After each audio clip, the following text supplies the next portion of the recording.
conveniently cited in my stuff. Alternatively, you can just Google some of the key phrases that we've used. There's lots there. Now, it is very difficult to predict the future.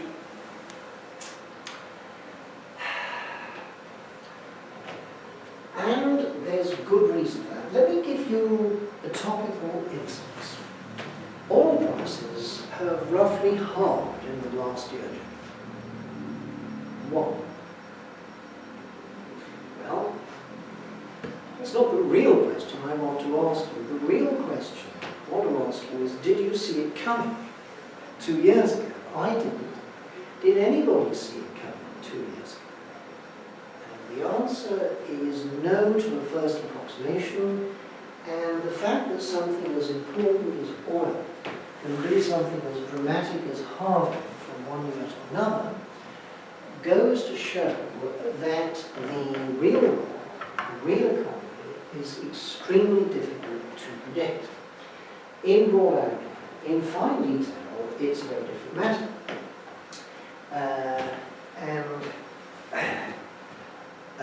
I cannot resist by closing by saying that, although I'm 70 minutes weak, I have just taken on my last research student, very clever young woman, who signed up under a government-sponsored project called Planet Earth.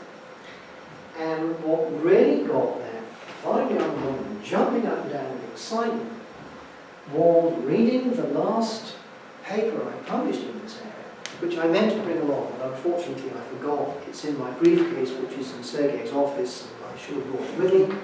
And she saw that in the last section I was talking about El Nino, and that just did it for her. El Nino, how much do you know about El Nino? How much do you know about prediction of climate change? That's major league stuff concerning the planet as a whole. So perhaps in future incarnations of this talk, I shouldn't talk about modelling and prediction of financial time series. I should talk about modelling and prediction of environmental time series, because that would sound so much more worthwhile. Thank you.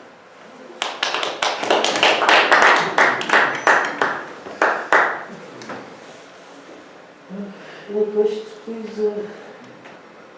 So I happen to, also like you, I didn't actually know anything about these pricing world models. I Yes. wouldn't touch that very much, but then I happened that we have to teach like short theory now. Yes, yes, yes.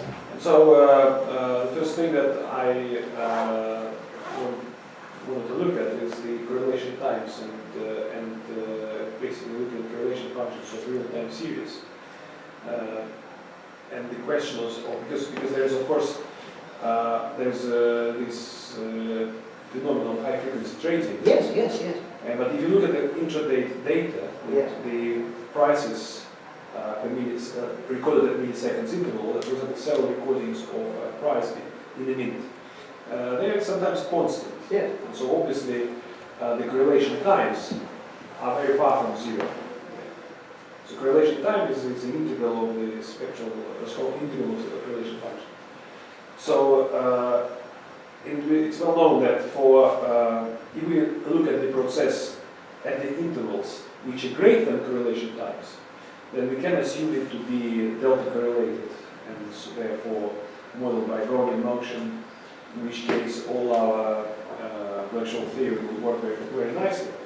But I'm just really worried, I don't really understand this yet, I'm just wondering what is going on with this high frequency trading, because they reprice options so using computers on a high frequency, and a frequency which is several millisecond basis. But they go into the area where the whole theory falls apart. Well, I'd like to say two things, neither of which is a direct answer to your question, but each of which may cast light on the context. One is, how much do you know about cancellation of orders in high frequency trading? Cancellation of? Cancellation of orders? Orders. Mm. I have, well, absolutely nothing. So, have you ever heard the phrase order stuffing? Let me tell you how the spivs and legal criminals and wide boys make their money. They send enormous numbers of orders to the market maker, and they cancel the enormous majority of them before they can be executed. Once you know that, you can see that high-frequency trading is an elaborate scam. The cancelled orders are the noise that is visible to, let's say, the general public, even the regulators. The uncancelled orders are all that really matter, and it's like a code. Imagine that you have a code in which you need to know how to extract from a long message the secret message coded within. I saw an example the other day at Imperial. My friend and colleague David Hammond was giving a talk at Imperial last week, and he put up a whole paragraph of prose on the board, which was an official response to an official question. And the coded message was in the first letters of the successive lines. The coded message was "fuck you." But this was encoded within long passage of elegantly connected prose. Now the uncancelled orders are like the coded message. And it's a scam. High frequency trading is an elaborate rip-off. But before we say anything else, I'd like to say the other thing that is always in my mind apropos of high frequency trading. We're talking about returns on trading. And everything to do with returns is dependent on the return period. How long a period are we looking at? If we're looking at return periods of the order of a month, Black-Scholes work does very nicely. Why does the Black-Scholes world do nicely for returns month on month? Because lurking in the background is my second favourite theorem, the central limit theorem, that says that if you keep averaging things, then first of all things look constant to the first approximation. That's my favourite theorem. That's the law of multipliers. You keep tossing coins, they fall heads half the time. But beyond that, errors are normally distributed about the mean. That's the central limit theorem. If you keep on averaging things and you zoom in and blow up appropriately, it'll start looking gas. So monthly returns look gas and Black-Scholes works. Daily returns look generalised hyperbolic. And Rüdiger Kiesenberg did a lot of work on this around the years 2000 and 2001. High frequency data are completely different. The tails of high frequency data are very fat. They go down like a power, like a stupid teeter, which is different again. So, high frequency things exhibit new phenomena which are different. There are at least three scales here. There's macro, there's micro, and there's meso in the middle. Macro is monthly, and that's Black-Scholes. Micro is high frequency, it's heavy tails, stupid T-mark. And meso in the middle, generalized hyperbolic, intermediate between the two. Furthermore, what has enabled high frequency trading to be possible is fiber optic cables. Now then, I'm going to tell you something that you may know because you know some engineering. If you know it, you'll be bored. Tell me and I'll stop laughing. But if you don't know it, hear me out. The professional high-frequency traders have to get information to and from.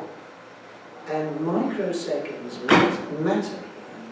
And there is a big server which is some way away from New York. They're tunneling through a mountain. I mean, you couldn't make it up. We live in a mad world. So here's another question in the sense that that in fact creates arbitrage. Woohoo! Ooh, I love it. So then these neutral probabilities are thrown away. All models are wrong, some models are useful. In the Black-Scholes world, we model things as being free of arbitrage and complete. Now, real markets are incomplete. If real markets were complete, prices would be unique and private. Markets, prices are not unique. You can see this if you drink in a nice posh pub, they charge you one price for beer, and if you drink in a less nice pub, they charge you a different price. In fact, when I was a boy, you had a sort of social apartheid. If you went into a pub, there was a door saying saloon bar, and there was another door saying public bar. If you went into the public bar, you got a beer tube, but it was all spit and sawdust and swearing. And if you were a professional man with your wife with you, you took her into the saloon bar, where you didn't have to listen to working men swearing and watching them spitting into the spittoon, but you paid more for the beer. So real markets are incomplete and real prices are non-unique. And the real world does indeed show arbitrage opportunities. As you know, the big finance houses have arbitrage desks where they have professional arbitrageurs, or ARBs as they call them, whose job it is to scan the world looking for arbitrage opportunities and then exploit them until they vanish from sight. Why do they vanish from sight? Because some poor sucker is being bled dry. Some poor sucker is being used as a money pump to extract riskless money from. You can't go on doing that. The guy will bleed to death financially, and then he's dead. You go and look for another sucker. So the real world does indeed show arbitrage. That's not to say that the Black-Scholes theory is valueless. It is useful, but it is only an approximation to reality. I'm not sure that answers your question. Yeah, I'm just wondering how much I wonder that sort of, because of course maybe on a small scale these errors do not really contribute very much. So if there's one guy trading in options, he's losing money, that's not a problem. But if let's say on Lehman Brothers or Yes. whoever it is, they or HSBC, Yes. they options, it's the amount of money involved in option trade is several times more than gold spending. And if we consider that actually is all based on the theory which falls apart in practice, then we're in big trouble. I love it. JBS Hall.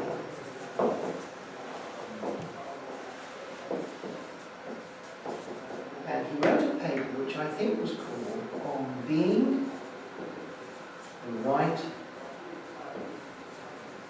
Size. One of the hidden assumptions in Black-Scholes is that anything you want to do, you can do, just like that, no friction of any sort, in unlimited quantities. The real world is not like that. It looks like that to little fish like us. We're academics, we haven't got much money. If you wanted to make a financial transaction on the stock market, you go and do it, and the world would blink. If you made money, the world's got enough money to ride the world's loss. If you lost money, the world would say, thanks, sucker, get on with its business. But if you are a really big player and you want to do something on a large scale, you cannot trade without shifting prices.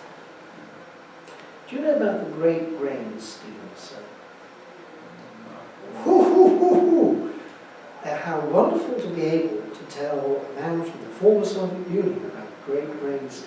Is it steel? Steel. Aha, okay. Maybe. I'm not in. Oh, right. Not working with metal. The grain. Grain. Steel. Now, of course, I'm kidding. It wasn't stolen.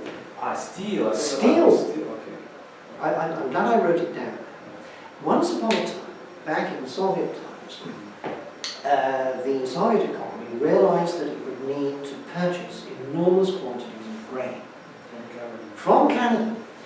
Now then, they got the team together and they briefed the team, and they did it by a superb organisation, and this was before mobile phones and before the internet, and a large enough number of small enough trades were executed simultaneously, and the deed was done before the market could react. I don't think it would be possible to do it now because of mobile phones and the internet and the speed of communication, which we were discussing earlier in different contexts. But you can see what I have in mind here. Big players move the markets. Black-Scholes theory applies to little players. And where you have a situation where the market in artificial things like options is orders of magnitude bigger than the market in the underlying, which is part of the real economy, you've got something which is highly artificial, highly vulnerable, and heading for trouble, which we eventually get. If you ask for trouble, you eventually get trouble. Okay, so I was smelling a little bit of bad things when I was reading about option trading. That doesn't smell right. So I'm glad it doesn't smell. Confirm my suspicions. Oh, absolutely, absolutely. You can't have hedging without. So? I believe it's that you can't have hedging without options, can you? So Black-Scholes. What a lovely comment. You can't have hedging without options. Well, yes, but it's usually options, the holding or the selling of options that is being hedged against. In the Black-Scholes world, ordinary options, European or American calls and puts, are redundant assets to the extent that, think of your favourite option, the last thing you taught when you were teaching Black-Scholes theory, it's financially equivalent to a suitable combination of cash and stock. And once you know that, you know that you can price options because you can price a suitable combination of cash and stock. It's dead easy. You count the cash, you write down the cash total. You count the stock, you write that down. You look up the current stock price, you do a multiplication sum, you write down the stock total, and you add them up, and that's how much the option is worth because it's the same as replicating portfolio, exactly the same. Now, yes, if there were no options, there would be no need to replicate. I think that's perhaps what you had in mind. Yeah, but they're not, they will not go. They will stay. The options will stay. The derivatives will stay. Yes, indeed. Certainly they will stay. Options have a life of their own. Too much of a life of their own because there are too many of them for trading. If I were an influential central banker, I would push like crazy for a Tobin tax so that there was a little bit of frictional cost on all financial trading that could be used for good purposes like saving the planet. We have a discussion here, in fact, that this would be nice to maybe introduce a transaction tax which is inversely proportional to the frequencies. I love it. Yes, but then any transaction tax would kill high frequency trading. Because if you trade all the time and you're losing every time you trade, that would introduce too much friction and would destroy the fairly fine balance involved. But if you trade beyond correlation time, say, so for example, the correlation function drops off to zero, on that frequency you pay no tax on transactions if you do less frequently. It's only when your frequency goes into that area where you can know there's no longer, so there are actually correlations with. I would tax everything. Well, You should listen to my section head when in court, and he's very good on this. He says, well, the Tobin tax, yes. The trouble is, you see, that the big finance houses don't pay. Why don't they pay? Because they have the ear of government when these proposals were being drawn up, and the big finance houses say, but we are merely intermediaries. We simply put willing buyers in touch with willing sellers, and so we shouldn't pay the tax, and the buyer and seller should pay the tax between them, so we don't pay. Now this is completely specious, but this is the way the world works. Isn't there an argument though that options stabilise the market? In the sense that if you're in an industry that you wish to buy something at a particular price at a particular time, the only way to do that is inside an options framework. And therefore, if you tax it, you're disincentivising that market stabilisation. I have about 80% worth of sympathy with what you said, which I'd have to take apart to justify. Options are useful. If options weren't useful, we wouldn't be teaching whole courses on pricing options. Look, I'm not knocking black shirts. You don't buy the hand that feeds you. I teach black shirts, so I wrote a book on it. It's the excesses of the market that worry me. And I think the excesses of the market should worry, if you like, the decent people engaged in it. I think you are strengthening the market by moving to discourage its successes. What you asked reminded me of conversations I used to have with William Keesley when we were writing our book. I'd drive out to his place he lived in Wayne Garden City in those days, and we'd work all day. And at the end of the day, his wife would make us a lovely meal, and then we'd sit in the garden and drink beer. Well, not too much because I had to drive home. And we would talk about families, life day, what we're here for, and this sort of stuff. And he would listen to me ranting and raging against speculators.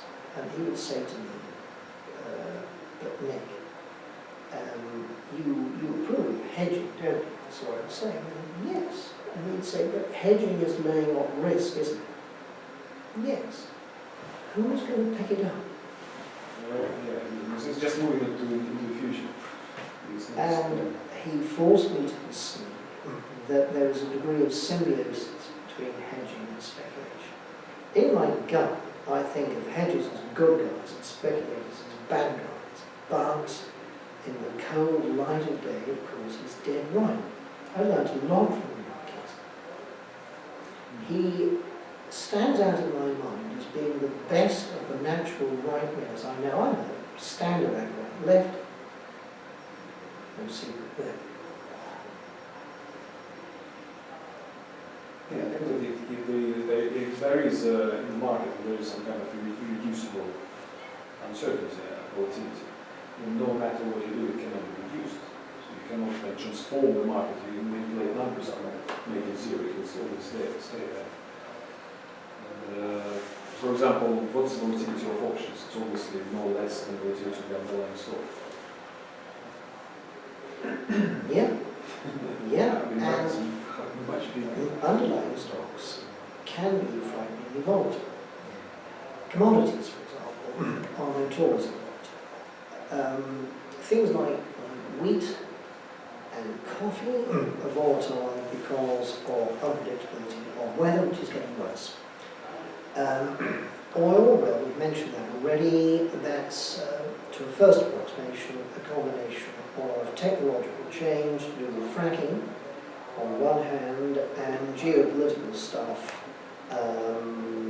So again, I'm talking about Putin over lunch, and the Americans are trying to put the screws on Putin, and the Saudis are trying to keep him with the Americans on one hand and trying to maintain their market share on the other hand. So they don't mind selling oil at lower prices to maintain market share.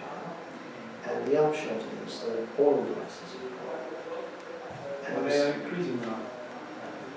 Yes, well, what goes down comes up again eventually.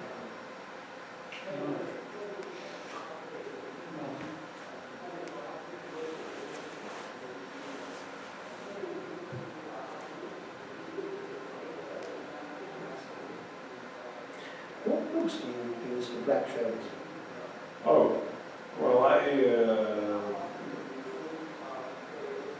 have a few, but in fact I really liked Timothy Crack. Crack? Yeah. Don't know. He's a student of Merton, who then went to trade in Chicago. Has it? He's a trader and he's now back at MIT teaching lectures. So if you wrote a book called Basic Lectures, it's really like practitioner's view on that, so it's interesting. But he also, he's the same guy who wrote this funny book called Urban History, about basically most common interview questions you can hear if you want to go on Wall Street. But, I don't know. It's Timothy Crack, Basic Lectures. It's really nice. C-R-A-C-K? Yeah. Yeah. So yeah, he's a student of Merton. Yeah. Some other people. One of my theories about the long-term capital management disaster was that Merton and Shows were sick of being denounced as being mere academics who didn't understand trading. Consequently, they thought that it would be effeminate to show caution in trading matters, and so they simply followed John Merriweather, who was an egomaniac, with consequences that you will remember. When long-term capital management went bust, Rudiger Kieser said to me, Greenspan should have let them go bust. When bad things happen, somebody should be taken out and shot. Just to give the message, if you do this, roll of drums, and that's an end to it. Bloody Greenspan bailed out LTC had. And if that hadn't happened, maybe the Labour Brothers. He wasn't worried about that. Greenspan wasn't worried about LTC yet. He was worried about the consequences. Well, indeed, yes. You're right, they should have been taken out and shot. Yes. But he was more worried about disruption. Indeed so, but even from that point of view, I think that it would have been better if he had bitten the bullet early, rather than leaving the self-same bullet to be bitten later. Under Ben Bernanke, when Greenspan was safely out. My wife gave me, for Christmas, whenever it was, a copy of Greenspan's autobiography called The Age of Turbulence. Have you read it? I recommend it. It's a very good one. But I would urge you, get the latest issue you can. He wrote the book in the summer of 2008.